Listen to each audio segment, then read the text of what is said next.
Spectral Lake's Blackwater. Chapter 2. The Girl. The next day started rather miserably. Chris was sore from his journey, and pretty damn tired to boot.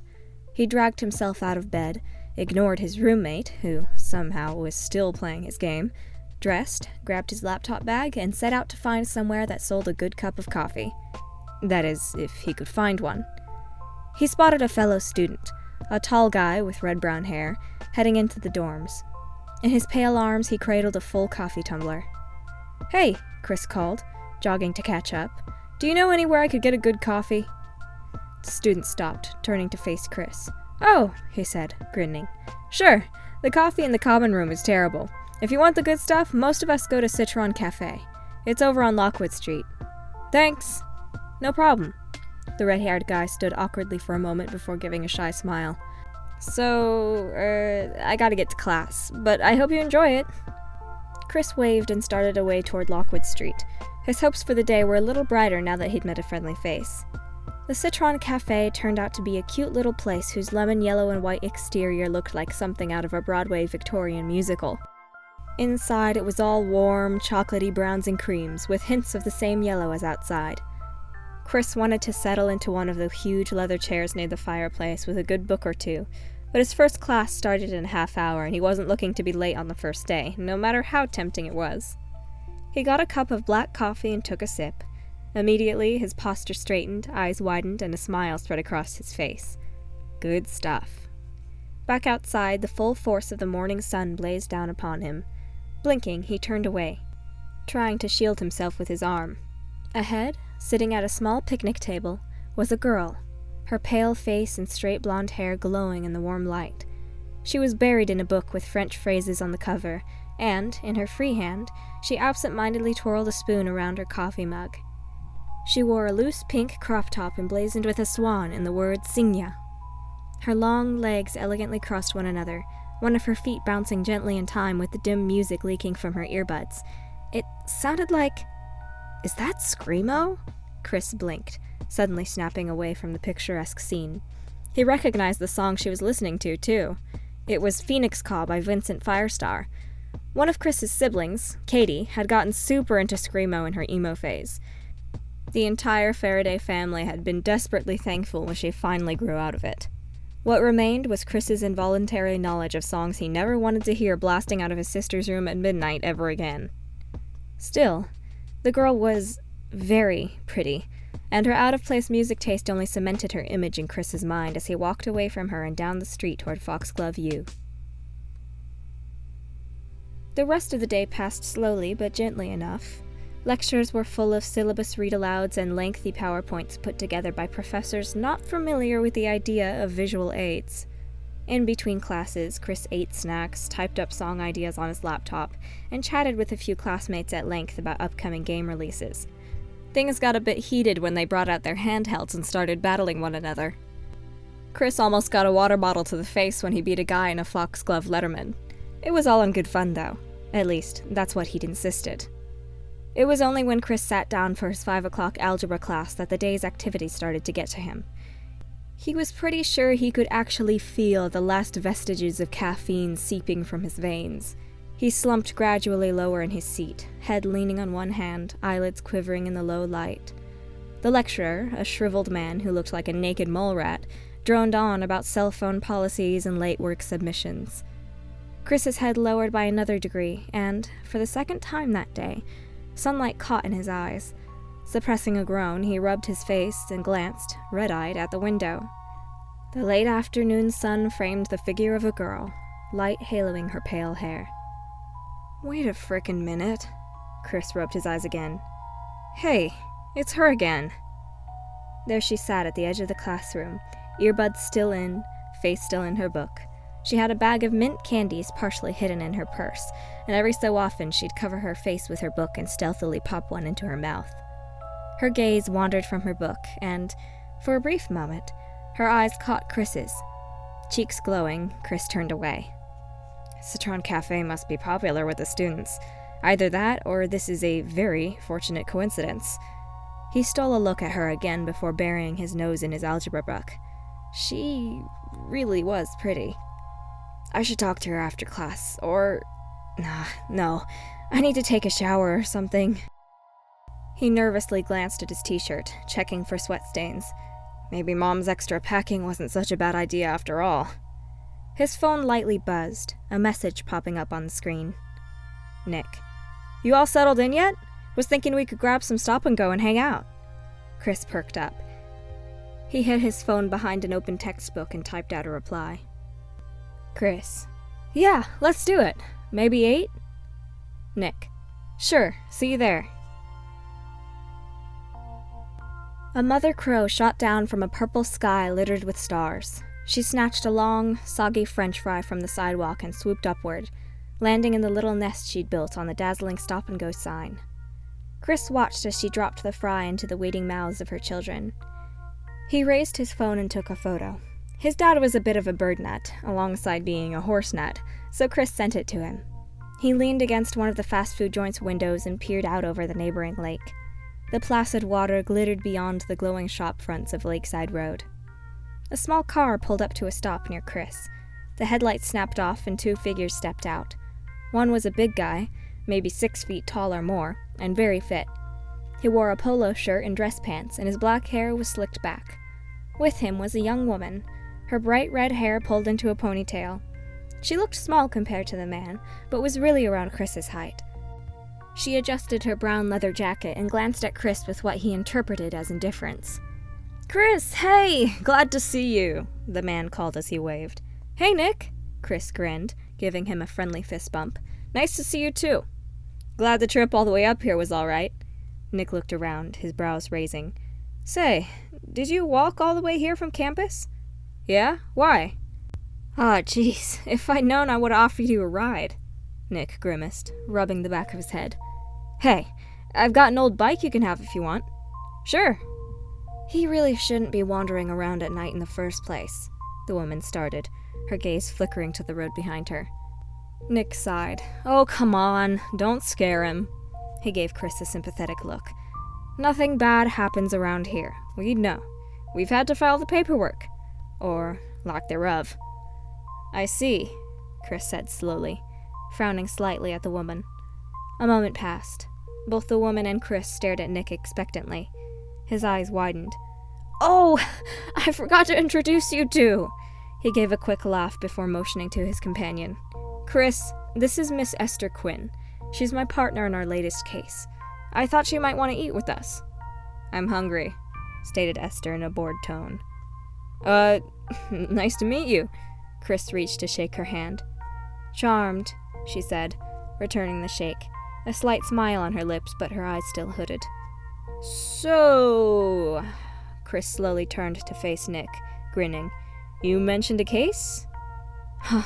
"Can't tell you much, I'm afraid," Nick said regretfully, his hand once again scratching the back of his head. "Some work info is private while we're working on it. I'll need to get permission to— Just a bunch of kids spray painting lewd jargon on state park road signs. That's it." Esther rolled her eyes. "Esther!" Nick cried. A few of the hairs that had been so meticulously smoothed back came loose and fell over his forehead. "Let's eat now, okay?" Esther said, the corners of her mouth curling up. Nick gave her an indignant glare before slumping his shoulders with a sigh. "Fine." The group settled into one of the booths, Nick and Esther crowding in on one side while Chris sat on the other. The window next to them glared with artificial light, and, behind it, the soft white of the moon. Esther plunged face first into her burger, while Nick took bites of a tomato salad and Chris intermittently switched between his cheeseburger and fries. "So, it's been nice to have more time to spend with Faye," Nick went on. "After the honeymoon, we had so much work that it was hard to just be together." "Wow, it must be tough when you both work such crazy hours," Chris said between bites. Nick waved an impaled piece of tomato around on his fork. "I'm telling you, her schedule is insane. It's like the hospital is her real home." "And yours is at your desk in the station playing Guild of Swordcraft and Legends of Valkyrie while scarfing down donuts, right?" Chris smirked, giving Nick a knowing look. "Hey, you're the one with the paper white skin here, man," Nick remarked with a chuckle, pointing his fork at his accuser.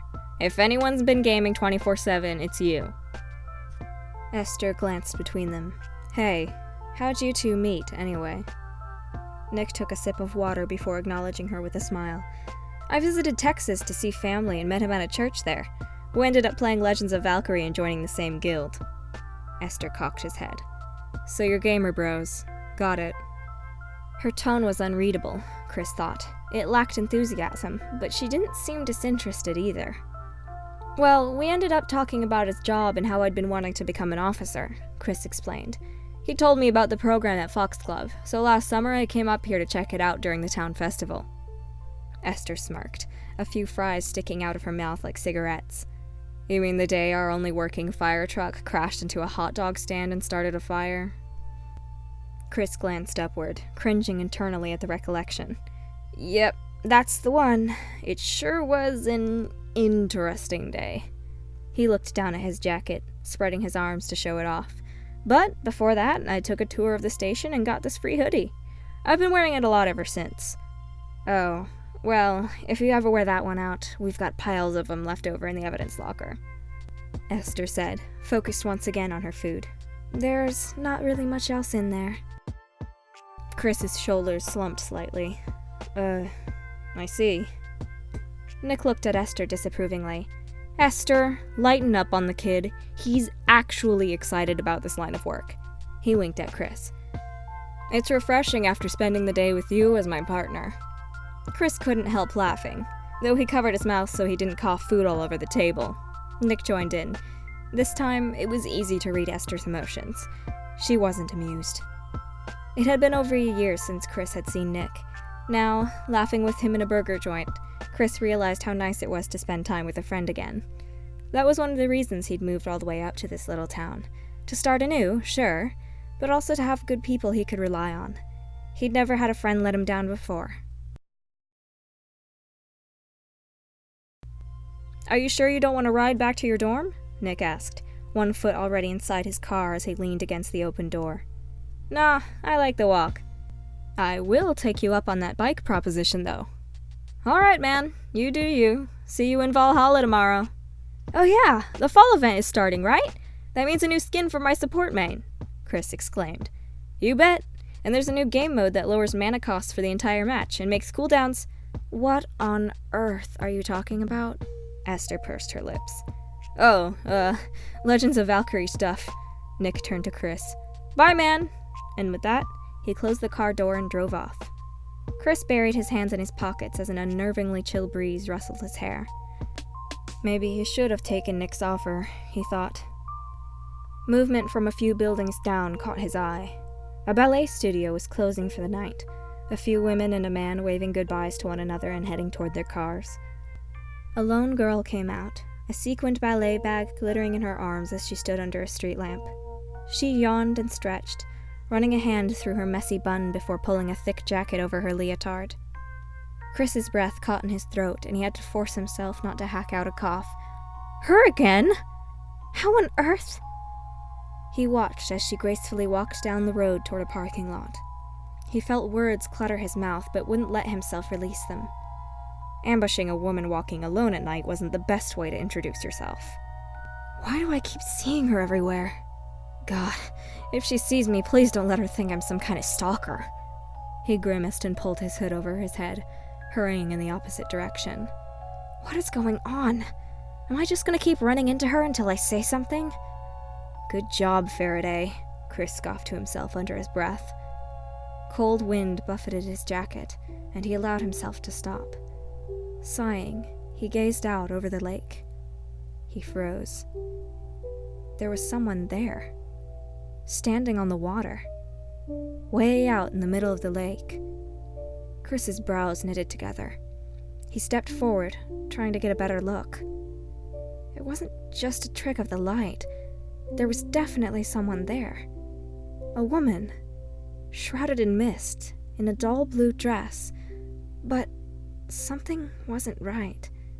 He couldn't see her face, but her body was turned toward him, as if her head was craned like an owl's. As if... Chris's skin crawled as if coated in spiders. His gut twisted as he stumbled back. In a swift motion, her head turned to face him.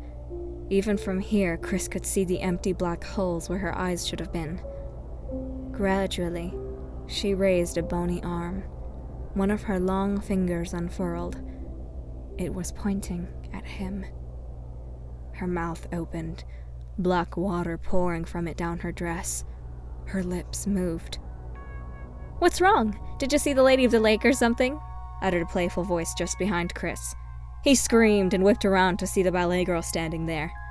"Oh God, I'm so sorry," she said with a nervous laugh. "If I'd known you were that wound up, I wouldn't have snuck up on you. Are you okay?" Chris glanced back at the lake, scanning the dark horizon. The figure was gone. He pulled heavy breaths into his lungs, the cold air chilling him from the inside out. He struggled to meet the girl's eyes. I thought I saw something. Jesus." "You thought you saw Jesus?" "I've been waiting for his return too, but I'm not seeing a fire in the sky, so I guess it's a false alarm. Bummer." "Huh? I was making a joke about wanting the world to end?" She paused, examining his face. "Yikes, you really got the shit scared out of you, didn't ya?" Sorry for joking again. I hoped it'd relieve the tension." She gave him a concerned look, her gaze trading between him and the lake. "Did you see the lady? I think you're new around here, so I don't know if you've heard about her or not. She's kind of a tourism thing, but..." She trailed off before her eyes bored into his. "Well, did you?" Chris gazed back, his breath coming back to him. I don't know. It sounds kind of stupid." The girl fidgeted with her ballet bag. "It's not. I've seen her too. Long time ago. Thought I was crazy." She shrugged. "It's all right, really. I want to know." Chris blinked, his body still buzzed on adrenaline. "Yeah," he said at last. "I think I saw her. It was so... vivid?" His shoulders slumped. "Oh, and, I don't get high or any of that. Is this like a common illusion people see here, or what? Like a particular way the moon casts light through the trees onto the water?" "Dude, you're just trying to rationalize it now. Don't lose the fun. I think she's real at least." The girl held up her keyring, upon which was a little Lady of the Lake plastic charm. "She hardly comes out, though. Sightings that vivid are super rare. You're lucky." Chris didn't feel lucky. "By the way, I saw you in algebra this afternoon. Looks like we're classmates, huh?" She smiled. "I'm Charlotte, sorry to have scared you shitless, Ramsey. Nice to formally meet you." Her smile sent a flood of red to Chris's cheeks. He felt a lot warmer now. His posture finally relaxed and a genuine smile appeared on his lips. "I'm Chris Scaredy Pants Faraday. Yeah, I saw you earlier too. Wanted to talk to you, but It's okay. I have that effect on people." She fluttered her eyelashes and chuckled. "No, I get it." She glanced at his hoodie. "So, I'm assuming you're in the criminal justice track?" Chris nodded. "I've always had a passion for justice and all that stuff. Watched a bunch of superhero cartoons and crime dramas growing up. Always stuck with me, I guess. What are you majoring in?" "Aw, that's cool. I'm going into education and language types of things. My real love is ballet, but if that doesn't work out, I want to be an English teacher in France. Always wanted to live there someday." The corners of her smile dimpled. "Now those are nice dreams. Very chic." Charlotte checked her watch. "Oh, I better get home. Class is tomorrow. It was really nice meeting you, even under strange circumstances." She nodded at him. "Oh, definitely. And, yeah, thanks for helping me calm down. I will probably be having nightmares tonight." He gave a nervous chuckle. "Yep. Make sure your sleep self says hi to the lady for me. Tell her I'm a fan." Charlotte winked. "Well, bye, Chris, spotter of ghosts Faraday." "See you around, Charlotte, Lady of the Lake Ramsey." Chris grinned and waved as she began to walk away. Wait. Do you want to meet at Citron Cafe or something before class?" Charlotte looked back, a hand brushing away stray hairs from her rich brown eyes. "Sounds good to me. See you then." Her smile stayed in Chris's mind all the way home. It was infectious, and, Even as he climbed into bed, he couldn't stop grinning. As soon as he drifted into sleep, however, his smile faded. His nightmares were visceral. He was being drowned in the lake. A woman with long, stringy white hair and empty pits for eyes using stony arms to push him under the black water. He heard a different woman call his name over and over. She pleaded for him to answer. She was crying. His lungs filled with water. Yet somehow, he uttered a single word. "Eleanor!" To be continued.